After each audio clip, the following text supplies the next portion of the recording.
going to start with the American Psychological Association report that came out this past week. I was driving to get a COVID test, and I tested negative, yay. And there was an interview of a doctor who was reporting out about it. And apparently this is an annual thing. And I just gave you a screenshot of the findings. And also in the top right-hand corner, you can see that there are 3 volumes on stress in America, and they're not lengthy at all. But they give a tour of all the different stressors that we're dealing with in the US. And needless to say, that our stress level is way up. And also our mental health is really being affected and challenged by all of this. I had already been planning for November to be focusing on the election. I think it's going to be important to unpack some things about the election, what happens, and who are we, and where are we afterwards. And I thought that the beginning would be good to be a kind of a contemplative, reflective time. But after seeing this, I really doubled down on it.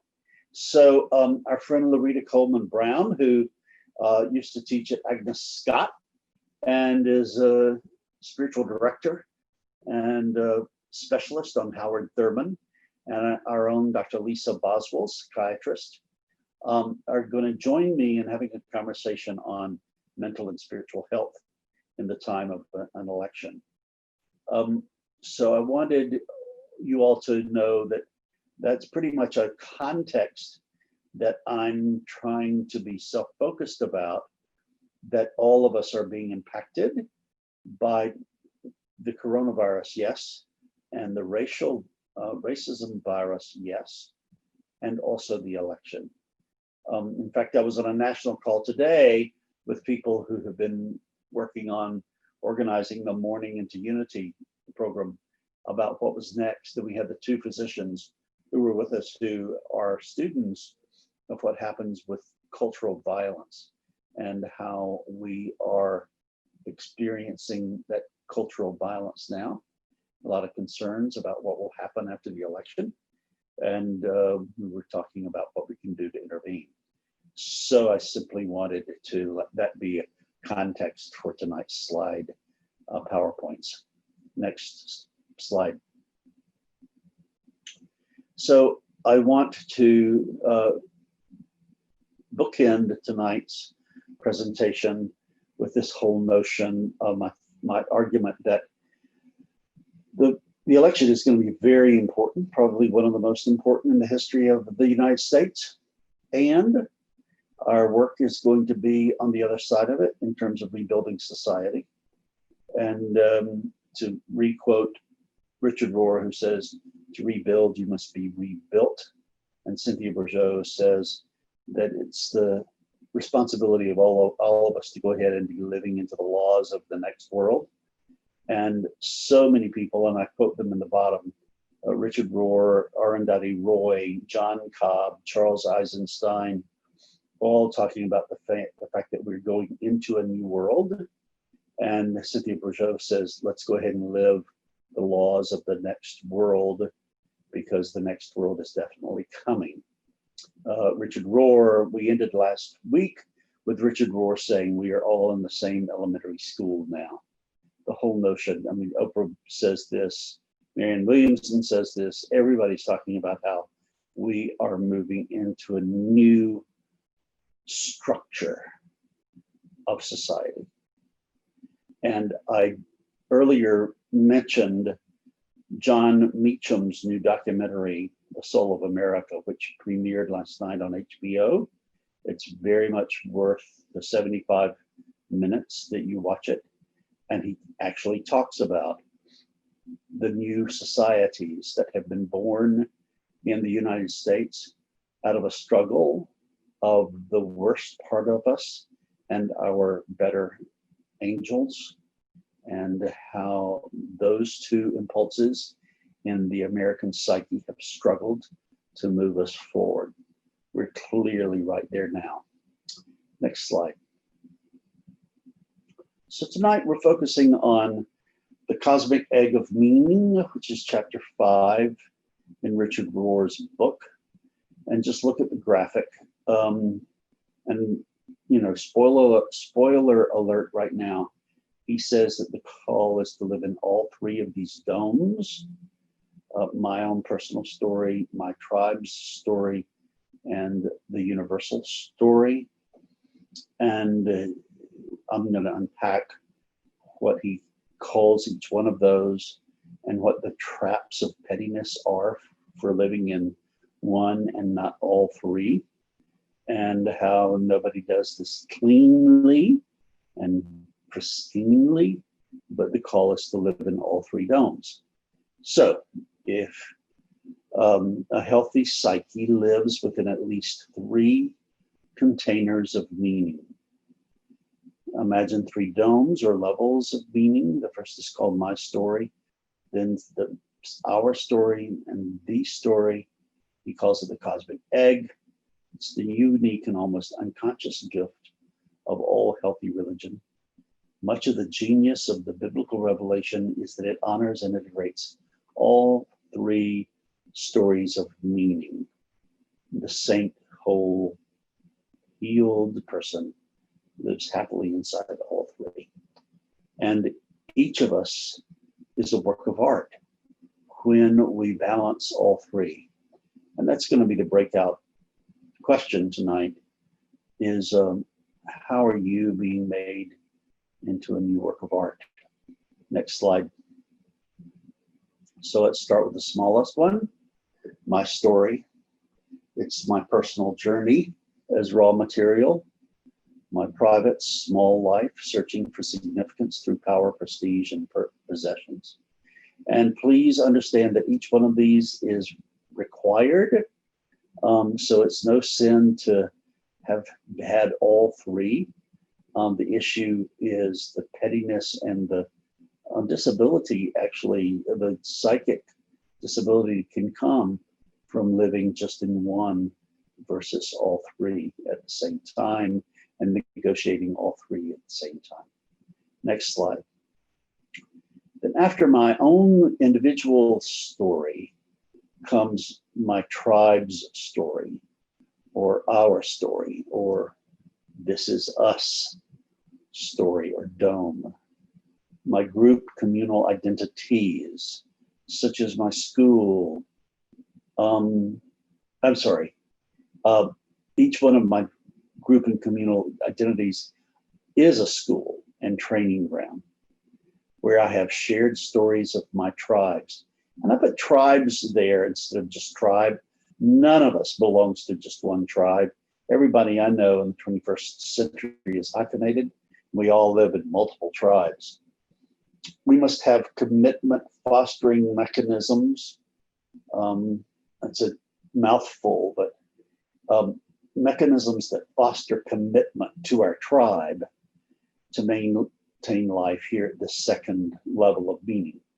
So there are symbols we have. There are songs that we have. We have the national anthem. We have religious songs.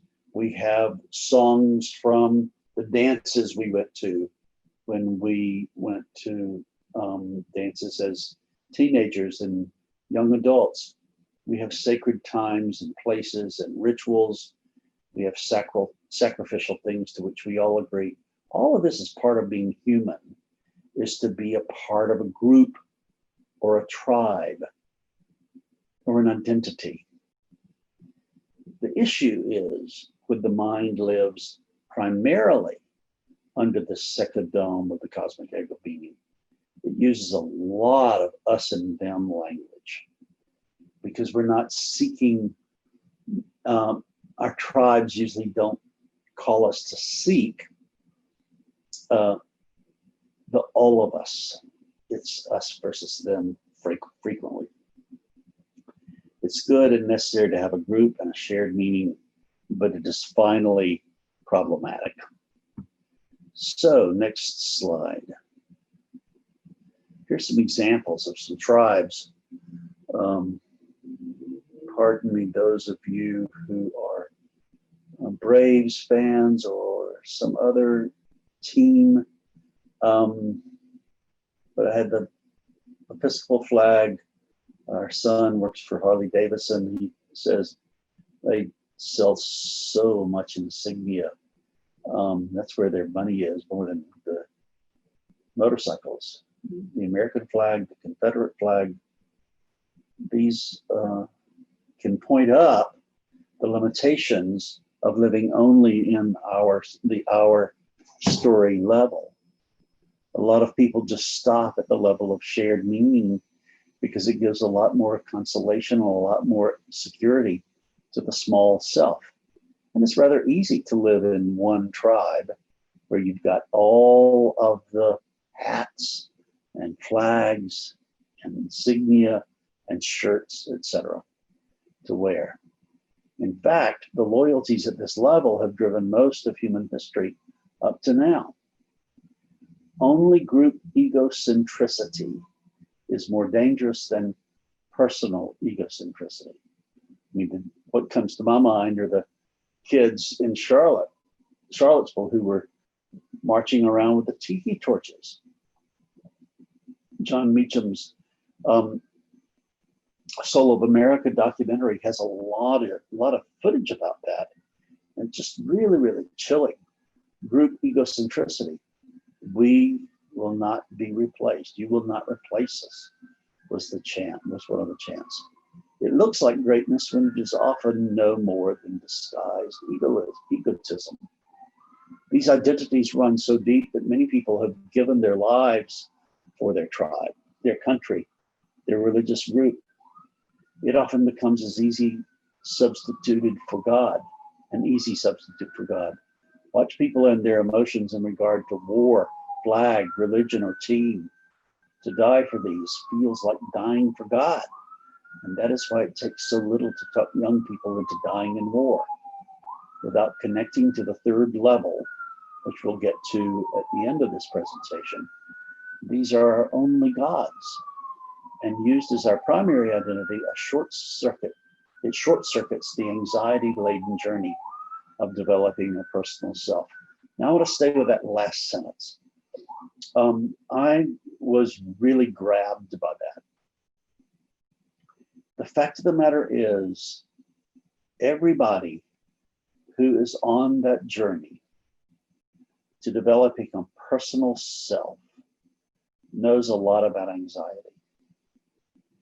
And oftentimes people will grasp and hold with such clinging attachment to the our story level of life because they think it's protecting them from anxiety.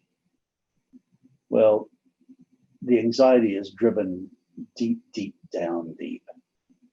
But it feels like your anxiety has been taken away. The fact of the matter is, and we'll see this later on tonight, that when you live in all three domes of meaning, my story, our story, and the big story, and you're negotiating all of that all the time, then you're going to have anxiety. And part of the art of living is learning how to negotiate your own anxiety. It is a daily event. Part of the contemplative life and the contemplative practice is finding a way to deal with your anxiety. It also has to do with letting go, which we'll have a couple of slides about later on. But I think it's enough to move on to the next slide, please, Wesley. So this gets into one of the themes of this book that keeps getting repeated over and over again, is that if you have a tribal story only, it will get deconstructed. because tribal stories are not eternal. Even a religious tribal story gets deconstructed because religion is always in evolution as well. And the theme that Richard Rohr has had is that the modern civilization was one that said onward and upward, and it kind of gave us a structure and an order by which to live. And then in the 60s, in America, that modern civilization was replaced by postmodern civilization. So he said, especially after the world wars of the 20th century, a lot of Americans bought into the second level. Sorry about all these tacos tonight. Our story. How fine to think of the glory of being American. We were the liberators of Europe. This romanticized mythology served us very well until it began to unravel in the 60s with the Vietnam War, the Civil Rights Movement, the political assassinations of Dr. King, Bobby Kennedy, John F. Kennedy, and the hippie movement's wholesale rejection of cultural illusions. The "This Is Us" dome is summed up in that common phrase for God and country, because it is so easy to get our tribal identity mixed up with our God. And so we develop this faith or this theology about our tribe. God is with us. God is for us. And the groupthink that is in that leads to comfort inside our own self-assured universe until it deconstructs. And it will deconstruct. Evolution always deconstructs one order to be replaced by the next order. That is a promise of Buddhism, of impermanence. Nothing is permanent. So the idea is to be able to get our security in something even bigger than our own story. So next slide. So the third story, the third dome, is the story of universal meaning and integration, what one person calls the sacred canopy. This is the realm of universal meaning, the story that is always true, the patterns that every culture and religion discover in some manner. This level assures and ensures the other two domes. It holds them together in sacred meaning. Secularism rejects three levels being held together in sacred meaning, because in order for these three levels to be held together, there has to be some kind of feeling of sacredness, of holiness, of mystery, and that mystery having some divinity to it, which secularism does not embrace. Postmodernism is another problem because it says that there are no universal narratives that are always true. But in the big story, you've got universal narratives that always turn out to be true. That's why Buddhism has lasted so much in terms of impermanence and the Four Noble Truths. That's why Christianity has lasted for so long, because it has said that love has to be God love and neighbor love. It has to be big love. It has to include loving your neighbor as yourself. So we're talking about the realm of transcendence, authentic spirit with a capital S, which informs all soul and body work. This is true transcendence as the integration and gathering place for all of the parts together. Rohr says we call it holiness, which is the ultimate form of wholeness. This third level is personal, because the meaning is not just an idea, but a person. It's very difficult to hold this big story and watch that big story interact with our story, my tribal stories, as well as my personal story, and not be aware that there is some prime mover that loves, that is helping us evolve and grow and become whole. Next slide. So my story and our story could turn into traps of pettiness, apart from the integration from the big picture universal story. So let me say that sentence again in a different way. One of the toughest things to live with in your own life and in your relationships is for there to be this quotient of pettiness. And pettiness will entrap you, will entrap us all, if we try to live in one versus all three of the domes. If I'm just going to talk about myself, my me, that's what matters, I'm going to be trapped in the pettiness. If I'm just going to be talking about we and my group,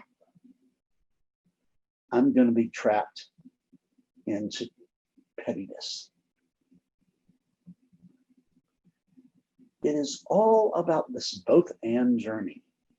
And our friend Dan Siegel says that integration is one of the most important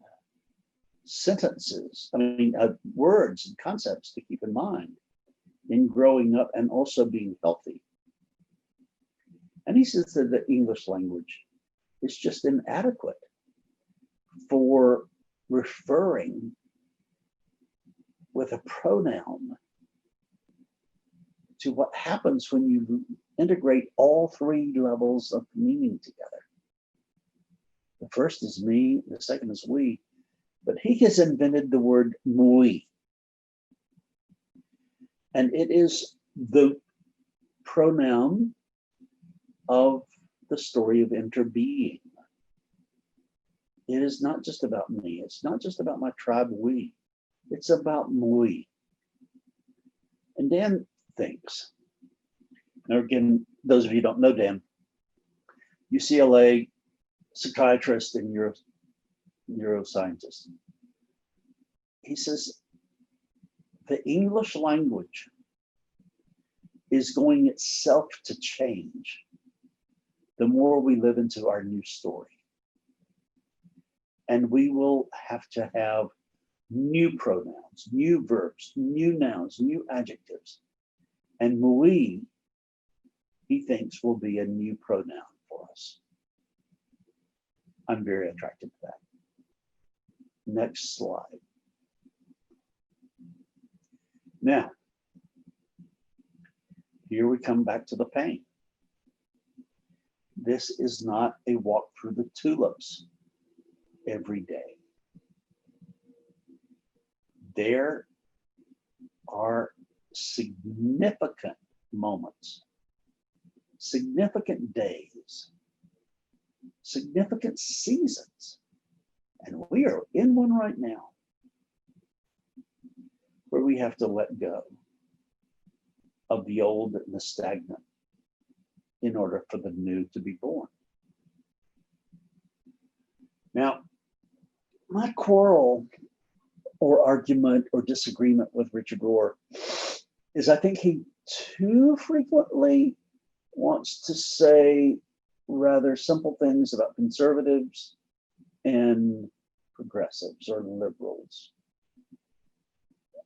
And yet what he's trying to point to is important without assigning it to conservatives or liberals. So I reworked some sentences here. If you go to these pages that I've cited, you'll find him talking about liberals and conservatives. I just don't think it holds up. So I'm just going to say that some people can get trapped in the first dome of private meaning and individualistic worldviews. Both liberals can do that, and evangelical personal salvation people can do it. And individualistic, oriented, spiritual, but not religious types can do it.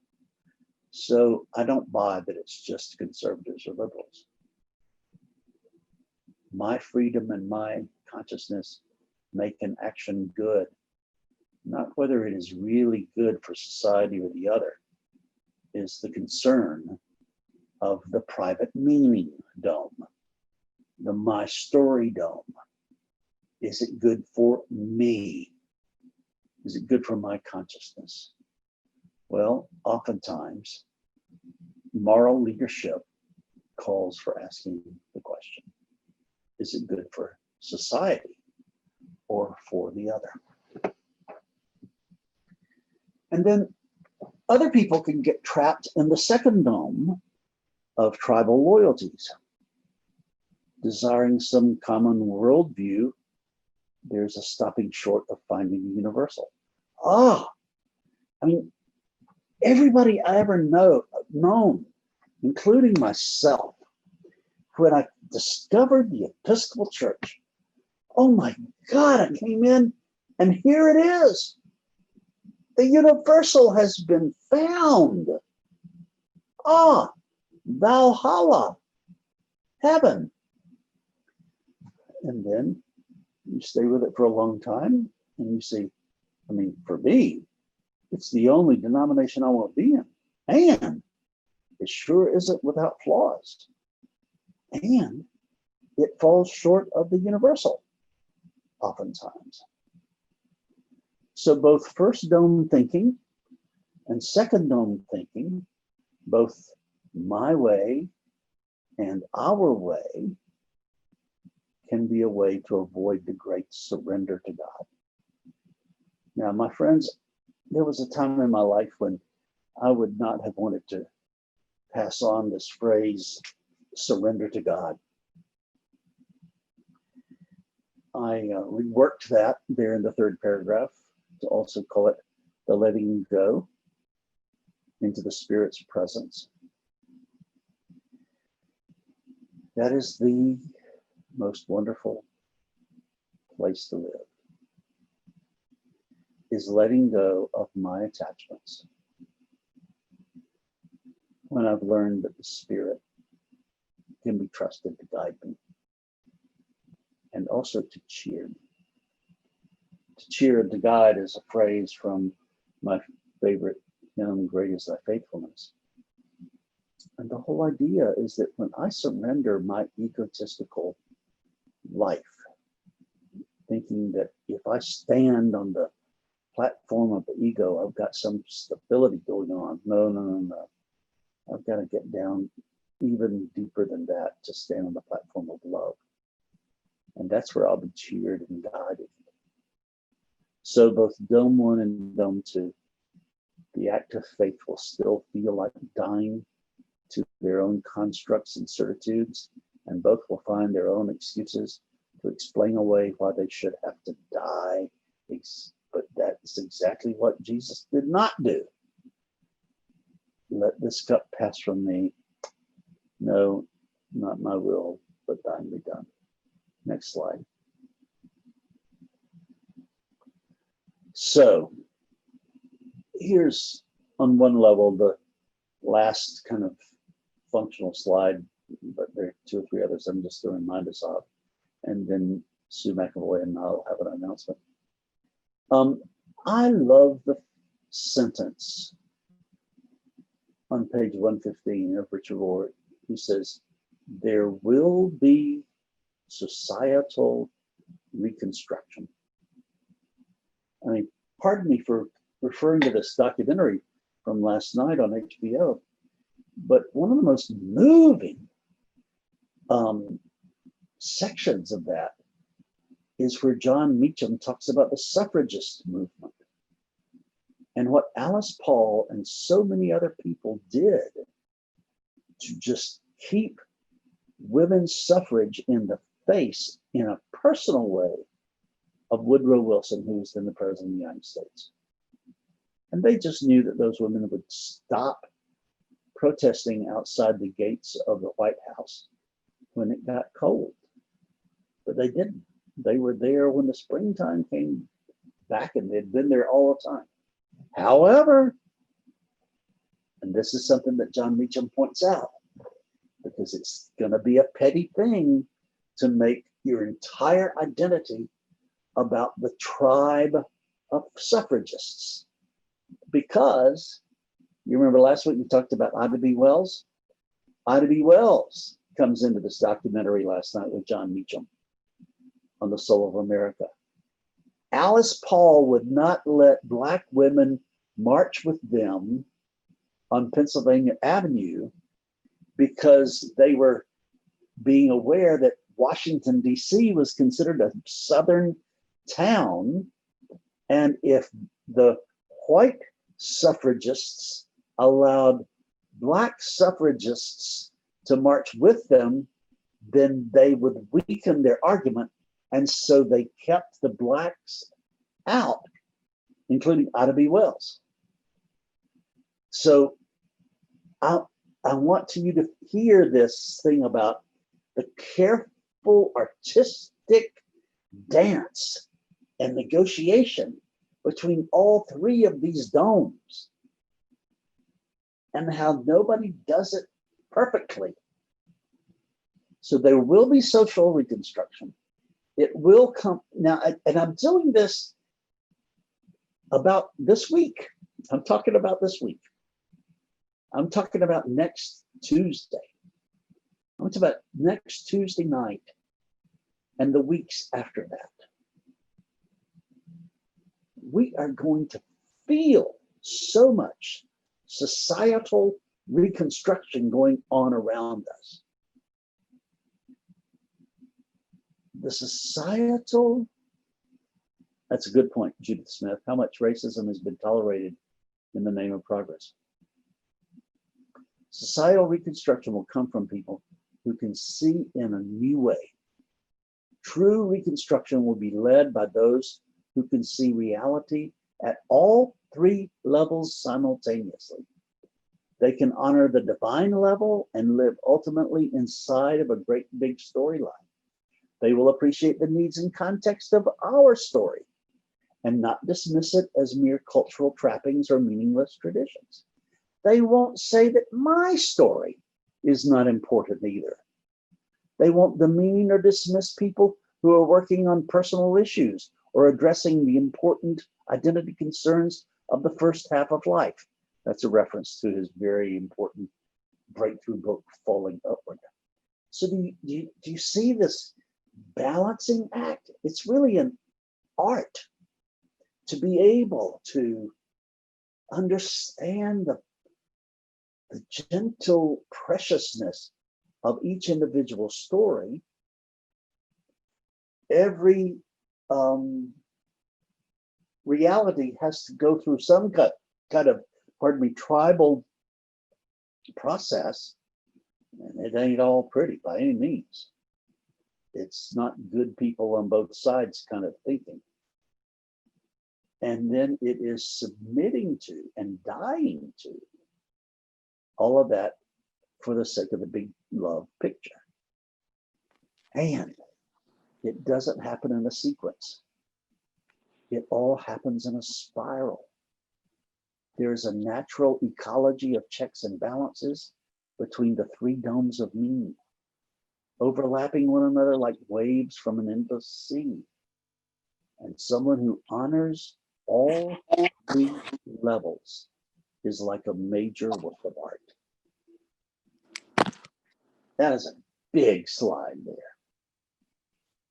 Next slide. So these are from last week, but because I just wanted to remind us that a huge issue here is letting go, continuing to empty ourselves of all these accretions and to discover that there is this emptiness that is heart-shaped. Next slide. Also, that it doesn't happen without being wounded. To live is to be wounded. The issue is, what are we going to do with our wounds so that we become usable by God.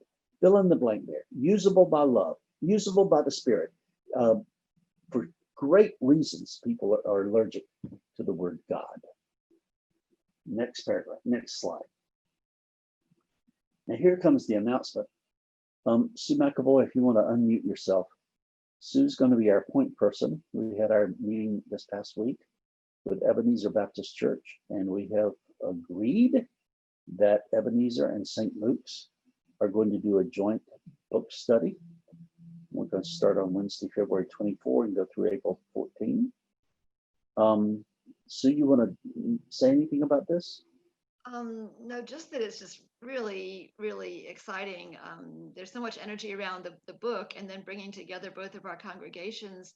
And so right now, I have a counterpart over at Ebenezer, and we're working on the structure and, details involved with crafting something like this. But we're really, really excited to think about this book together with Ebenezer. So generally, that's the.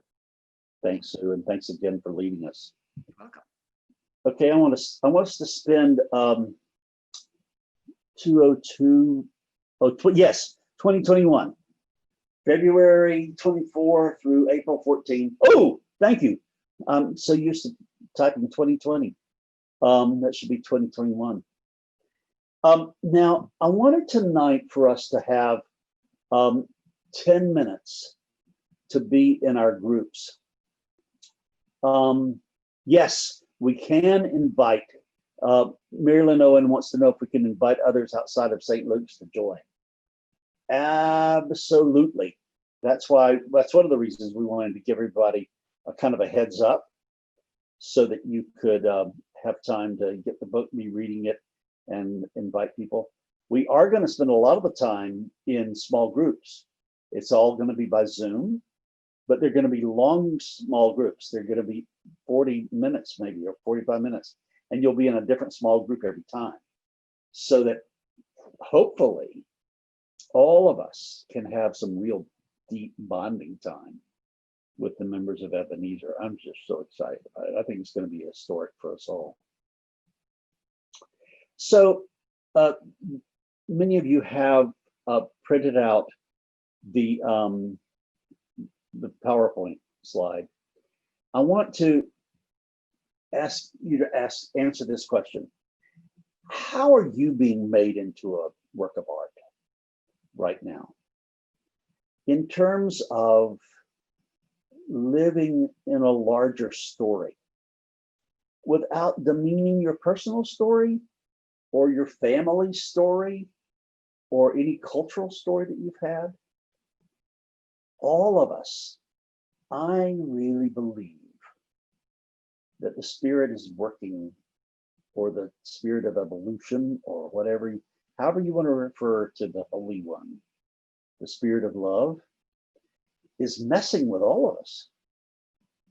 We are being rebuilt. We are being reconstituted so we can be an instrument of reconstituting society. So let's come back, spend a full 10 minutes, and let's come back, and then we'll have a little longer time for plenary report back, because I want us to be careful with one another in light of this time that we're in right now.